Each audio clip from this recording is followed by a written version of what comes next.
एकदम कडक असणारे हे आहेत ते म्हणजे नवीन शब्द आहेत आमच्यासाठी. ते घरी इतके कडक होते, आता थोडंसं तब्येत आणि थोडंसं आम्ही सुशिक्षित झालो. चुकीचं असेल तर आम्ही पण बोलायला लागलो, म्हणून आम्हाला असं आता बोलतो म्हणून आता ते पण शांत राहायला लागले. पण त्यांचा स्वभाव इतका कडक होता की कडक.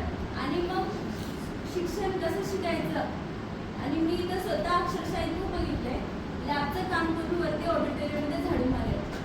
ते पाहिल्यानंतर ज्या दिवशी माझं असं झालं की ठीक आहे आता आपण थांबायचं, आपण लय पुढे जायचं.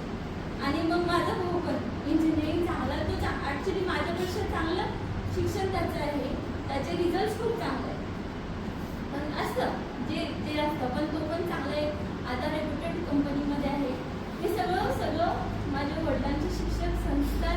आणि त्यांचं असं आहे की ते कधी बोलून दाखवत नाही की इव्हन आम्ही 3 जण बसलो तरी मी तुम्हाला इतकं माझं संपत्ती नाही, मी शिकवले तुम्हाला, तुम्ही मला करायला पाहिजे असं कधीच म्हणत नाही. ठीक आहे ते 12 आहेत आम्ही केलो, आमचं हक्क होतं, आम्ही केलं, ते करो, ते त्यांचं रिटर्न. त्याने दिले न दिले त्यांना काहीच अपेक्षा नसतात.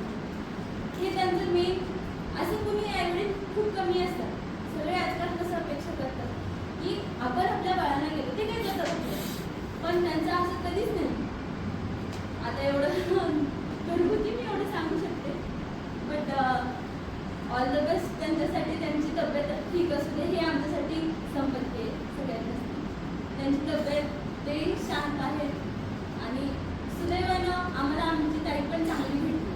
सगळे म्हणतात की आहेत पण ते खरंच आमच्यासाठी चांगले आहेत. मी त्यांचे पण खूप खूप आभारी मानते.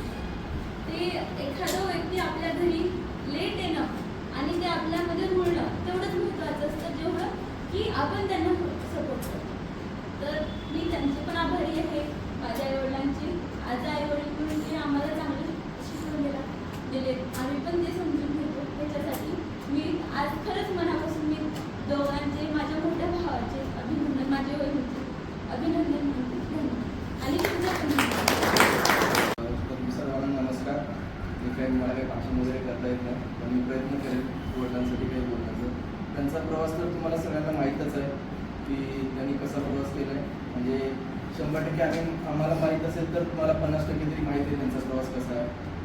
तर त्यांची परिस्थिती सगळ्यांना माहीत होती, आम्ही कशी कुठल्या परिस्थितीनं आम्ही इथं आजपर्यंत आलो आहे, आम्ही शिकलो आहे, हेच आमच्यासाठी खूप भाग्य आहे. त्यांनी आम्हाला एवढं मोठ्या चांगलं शिकवलं, सगळ्या माझ्या भावाला बहिणीला एवढं चांगल्या कॉलेजला टाकलं किंवा शिकवलं. त्यांचं एवढं शिक्षण ते स्वतःला थोडंसं कुठेतरी ठेवून ते आम्हाला पुढं नेलं, याचं सगळं श्रेय आम्ही कॉलेजला देतो. कारण कॉलेजमध्ये त्यांचा सहवास, जसं आता सरांनी म्हटलं की काही गोष्टी 4 भिंतीतच नाही तर 4 माणसामध्ये सुद्धा माणूस शिकतो. तर त्यांना प्राध्यापक लोक, कॉलेजचा स्टाफ, नॉन टीचिंग स्टाफ सगळ्यांचा जो सहवास लागला, त्याच्यामुळे त्यांचा जर भर पडलं त्यांच्या नॉलेजमध्ये, ते जेणेकरून त्यांनी तो शिक्षण किंवा तो ज्ञान आम्हाला द्यायचा प्रयत्न केला. त्यामुळे आम्ही आज सगळे एवढ्या चांगल्या ठिकाणी आहोत. चांगली परिस्थिती झाली, काही अप्स अँड डाऊन्स झाले आयुष्यामध्ये, सगळेच चांगले झाले, पण आता सगळे चांगले झाले. थोडंसं आजारी आहेत ठीक आहे, पण त्यात पण खूप मोठा आजार आहे, त्यातून त्यांनी पूर्णपणे त्या आजाराला मात केलेला आहे तशा याच्यातून पण. तर एवढंच बोलून मी त्यांना परत शुभेच्छा देतो आणि तुम्हाला सगळ्यांना पण धन्यवाद. थँक्यू.